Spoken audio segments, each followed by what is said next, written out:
Today we are going to start discussing our lecture of neuroanatomy.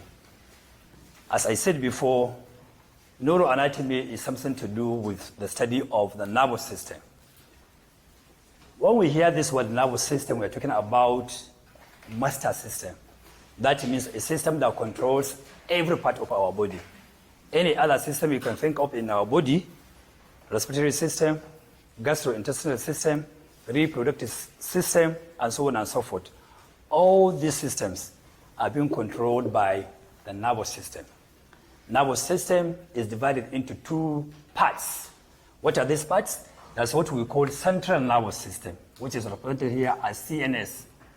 Central nervous system and peripheral nervous system. So we said that nervous system is divided into two parts. Central nervous system and peripheral nervous system. When you hear this word center, we're talking about anything in the midline. So that means central nervous system is located in the center. And what are the components of the central nervous system? When we talk about the central nervous system, we're talking about the brain and spinal cord. So the brain and the spinal cord are the two major components of the central nervous system. And anything that comes out of the brain or the spinal cord to the periphery of these two structures, they are referred to as peripheral nervous system. So that means it's just like a tree. You know what is a tree? A tree has a stem, roots, and the top. You get it? And from the top, you can have some branches emanating from, the stem itself. So if you look at a tree, it has a stem, just like our spinal cord. It has a top where you have the branches and the leaves and whatever. When you combine everything there, that is the brain itself. And then anything that can come out of either from the stem down into the ground, that is the roots. All these are peripheral structures that come out of the stem or from the central nervous system. So you can have some branches coming from the stem going up as branches of the tree. All these are peripheral, part of the nervous system. Even the roots of the tree, they can be considered as similar to the peripheral nervous system. So we said central nervous system consists of two key structures, brain and the spinal cord. Similarly, the brain is further subdivided into what we call large brain and small brain. So we said brain is further divided into two parts. We have large brain and small brain. The large brain is the two cerebral hemispheres. Two cerebral what? Hemispheres. So that means we have one cerebral hemisphere on the right side. We have another cerebral hemisphere on the left side. So the two together, they are termed as the large brain. The other one, which is also part of the brain, is what we call the cerebellum. So cerebellum is the small brain. And each of these two divisions of the brain, each one of them, either the large brain or the small brain, has its own specific function, which we'll discuss later on. You get my point? This is just an introduction. So the spinal cord is part of the central nervous system, and that one links the brain with other structures in the entire human body. So there's what we call brain stem. The brain stem is the one linking the large and the small brain as well as the spinal cord. And so the brain stem is also considered to be part of the brain. So that means we can say that brain is divided into large brain, brain stem, and the small brain. So that means we have three components of the brain: two cerebral hemispheres, brainstem, and the cerebellum, that is the small brain. Similarly, the brainstem is further subdivided into 3 parts. That's what we call midbrain. You get it? We have pons and the medulla oblongata. So we have 3 things emanating from the brainstem: midbrain, pons, and the medulla oblongata. So they are also part of the brain. You get it? Now we have seen the divisions of the brain, and when we talk about the central nervous system in general, these are the 2 things. So the central nervous system, either the brain or the spinal cord, each one of them consists of what we call gray matter and white matter. The reason for these 2 divisions is because there is one structural and functional unit of the nervous system. I said what? Structural and functional unit of nervous system, which is called neuron. This neuron is the structural and functional unit of a nervous system. So this neuron is just like a human being. It has a head and the body. You get my point? And the head of that neuron is just like similar to our heads. If you look at our heads, what do we have on the head? Hair. You get it? And because of this head of the structural and functional unit of the nervous system, that head is gray. And so when they combine or when they conglomerate in one place, when you look at those conglomeration of the heads of the neurons, just like this, if this is a neuron like this, the head, it's like when they combine in one place like this, when you look at them under a microscope, this area looks gray. And the body itself is whitish. That is why it is called white. So you have a gray component and a white component. So the gray component consists of the heads of those neurons, while the white matter, nothing but the bodies of these neurons. Are you clear? Are you clear? Good. So we have now seen that the central nervous system is divided into, or it has a gray component and a white component. Understand the key word. Here before we said central nervous system is divided into 2 parts: brain and spinal cord.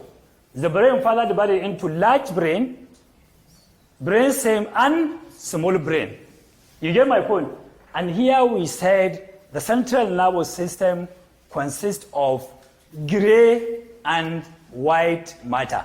We didn't say it's divided into, you get my point? So here, the gray matter is also further subdivided into 2 key structures, what we call the cortex and nucleus.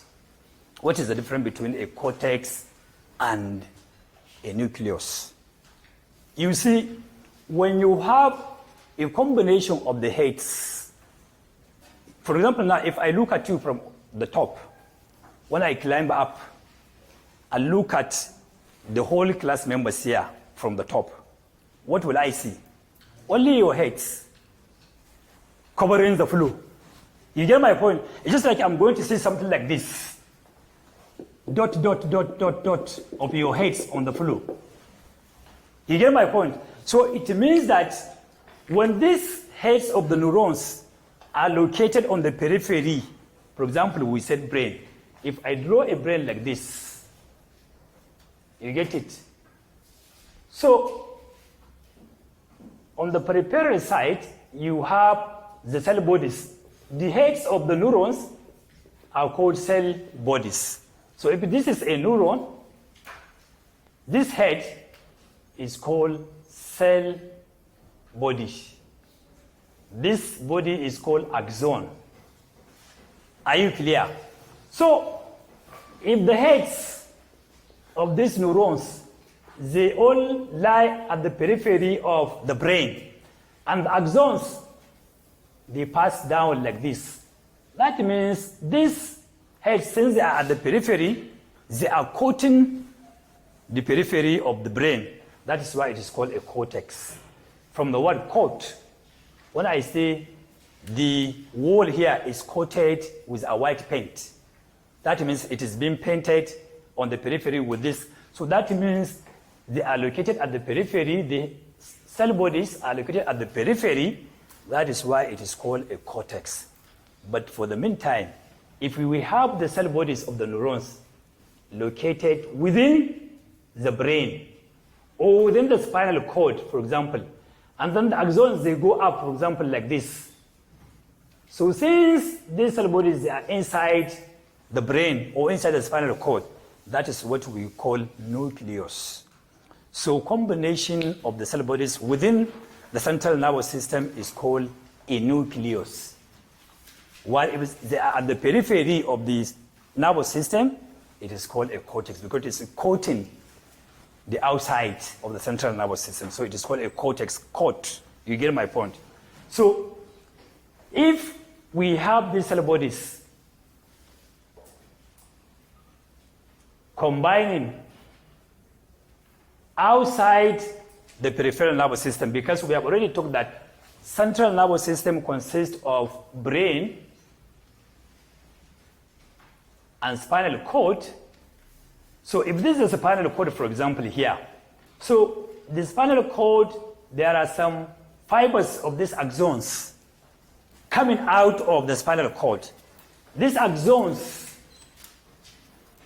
some they go inside, some they come outside. So if I want to delineate, there are those fibers coming from inside the spinal cord. Some going inside the spinal cord. So those that are going inside the spinal cord, those type of axons, when they combine together, you see each one of them has a cell body and an axon. That is the body. So when you have multiple of these cell bodies at the periphery of the central nervous system, that is what we call a ganglion, which is this one. So there is a difference between a nucleus and a ganglion. Are you clear? So when we want to define a nucleus, we are talking about this conglomeration of cell bodies inside the central nervous system. That means either inside the brain, either the cerebral hemisphere, or inside the cerebellum. You get my point? Or inside the spinal cord. All these are called nuclei. Singular nucleus, plural nuclei. So once these cell bodies, they join together outside the central nervous system, they are called ganglion. Clear? Good. Now we've seen the difference between a nucleus and a ganglion. And here when we talk about the cortex, if you can remember, I said that the cortex is just a combination of these cell bodies at the periphery of the central nervous system.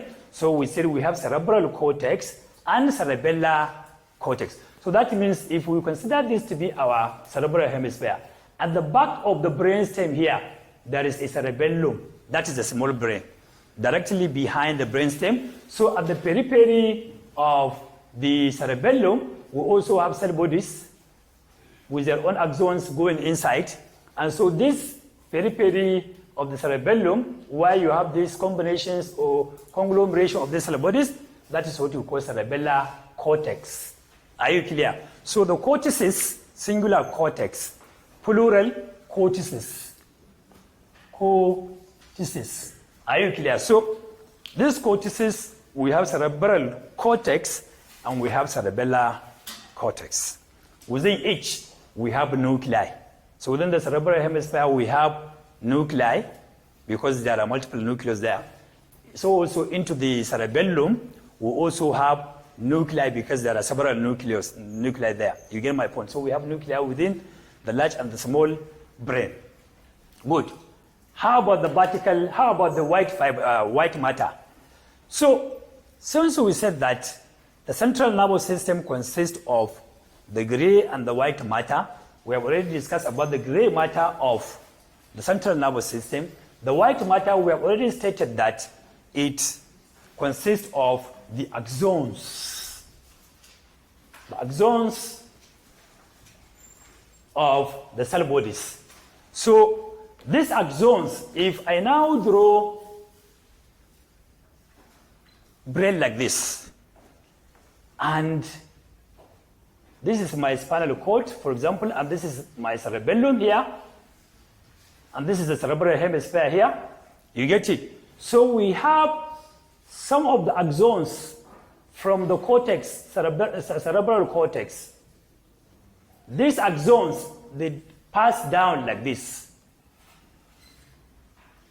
They pass down all through from the cerebral cortex down into the brainstem to the spinal cord. Along the line, some of them, they may go into the cerebellum. Some, they come out of the spinal cord as the peripheral nerves, which we'll discuss later on. So, this white matter, there are those that pass vertically downwards. That means they descend from the cortex, either the cerebral cortex, they descend down, and so we have those that are vertical fibers. You get my point? So those that descend down, they are called descending fibers. Are you getting me? And there are those fibers that go from any part of our body, and they go into the spinal cord, ascend up, pass through the brainstem, and reach the cerebral cortex. Or they may also decide to go into the cerebellum. Those ones that pass through the spinal cord, ascend up, pass to the cerebral cortex through the brainstem, those are called ascending fibers. So that means these white matter fibers, we have those that descend and we have those that ascend. You get my point? What is the purpose of this? The purpose of this is for controlling all our activities, daily activities. If you can remember, I said initially that nervous system is the master system, controlling everything. How does that happen? Anything that we do in life, think of anything that we do in life is being controlled by this master system. And so all the informations around us and from within us is being taken up to the central nervous system for processing. You see, I'm sure some of you here are feeling hot in the class. If you get outside, probably it may be different. You may feel cold. And your body is telling you that the temperature has changed. So it means in your own environment, this nervous system is collecting information from your surrounding. For what? For your central nervous system to process it and then take action. If you are feeling hot, what do? You remove your coat for you to feel better. If you are feeling cold, you put back your coat and you feel a little bit better. You get my point? So that means, what is the purpose of collecting the information from outside or from the inside to the brain? Is for you to survive. How? For example, now, if I now use a knife to prick you, will you stay and be watching me? What do? You either fight me back or you run away. Why? Because the time I put the knife inside you, your body has told you that this thing that has been put inside you is harmful. And so the body will now tell you, take action. So you either retaliate or you run away if you cannot retaliate. You get my point? And so that means our nervous system is what? It's a communication system. Communication system is in the sense that it receives information from our external environment. It is taken into the central nervous system for processing to assess whether that information is good for your survival or is not good for your survival, and then you take action. how do you take that action? So the information is collected from our environment through the ascending fibers. Take it up to the brain. And for you to be able to take action on the information given to the brain by the external environment, those fibers, they descend down, and then they come out of the spinal cord for you to be able to take action. That means if it is something that prick you in, maybe with a needle or a knife, you quickly remove your hand like this. And so there is a motor function. That means you are now taking action. Or suddenly you are just walking around, and then suddenly you step on a nail, for example. You quickly remove your leg, because that sensory information is collected, taken up to the central nervous system, processed, and then the motor, the descending fibers, they bring back the information to another organ for you to be able to take an action. So that means we have ascending and descending fibers among these vertically oriented white fibers. There are other white fibers that connect one area of the cerebral hemisphere with another area of the cerebral hemisphere, either connecting cerebral hemisphere of the same side or connecting cerebral hemisphere of the other side. For example, now, the neurons from this side, their own axons may connect with the neurons of this point. We have point A here. We have point B here. So the axons of these neurons may pass obliquely or horizontally toward this side to connect with another cell body of the neurons here in point B. So that means neurons connect with one another. So if you have one neuron here, you may have another, because at the end of it, it has some things like feet. So they may connect with another neuron like this. So this connection here of this neuron A with neuron B, this area of connection is what we call a synapse. We call it what? Synapse. Some they pronounce it as synapse. You get it? So by the time you have connections of one neuron from point A to point B like this, that means there is an association between axons from point A to axons to neurons on point B. And this is what we call association fibers. We call them what? Association what? Fibers.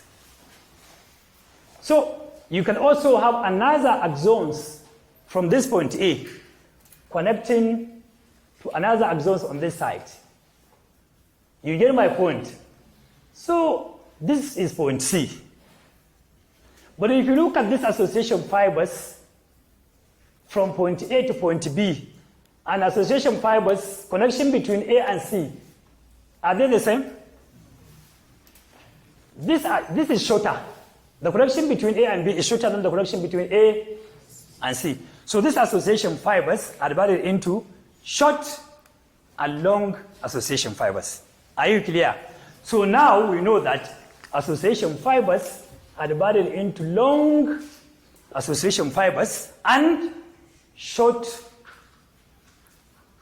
association fibers. It means that short association fibers, they connect adjacent neurons, while long association fibers, they connect from one end to a far end. Are you clear? So we have now seen the difference between short and long association fibers. So these fibers, they either pass horizontally like this, or they pass obliquely like that, or they are all association fibers. There are those that come down like this. They pass from the cerebral cortex, they radiate, and they come down and pass through the brainstem down to the spinal cord. Because they radiate from the cerebral cortex, they are called corona radiator. They are called what? Corona radiator. Are you clear? Good. So we have seen that we have seen the association fibers. So all these association fibers, they are within the same cerebral hemisphere. But for example now, if I have one cerebral hemisphere here, I have another cerebral hemisphere here, cerebral hemisphere right, cerebral hemisphere left. And so here I have all the cell bodies of those neurons here. So but the axons from this right cerebral hemisphere passes horizontally across the middle line to connect with the cell bodies of the neurons from the left side cerebral hemisphere. This is what we call commissural fibers. We call them what? Commissural fibers, because they communicate. Communication between the right and the left side. So they are called what? Commissural, not commissural fibers.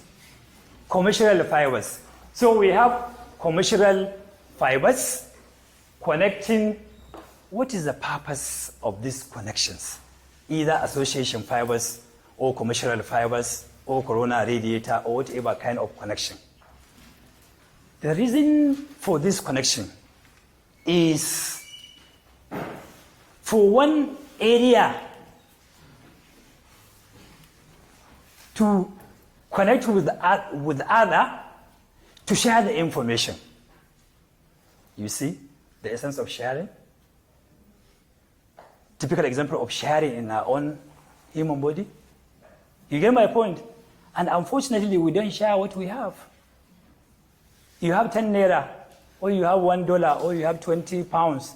Your friend doesn't have a single pound or naira or dollar, but you cannot give him. After all, in your own human body, there is also a sharing system. You get my point? So when information comes from the right cerebral hemisphere, that information is shared with the left. Are you clear? So also that information from the left can also be shared with the right cerebral hemisphere. Are you clear? The same thing with these short and long association fibers. That is the essence of connections. We will see a lot of this when we go further. This is just an introduction. So we have seen these different types of connections for the central nervous system. When we come to the peripheral nervous system, peripheral nervous system, we're talking about part of the nervous system that is outside the central axis. Periphery, that means away from. So this peripheral nervous system, when these fibers of these neurons, they descend down from the cerebral cortex, they pass through the brainstem, spinal cord, and then they get out. They are called motor neurons.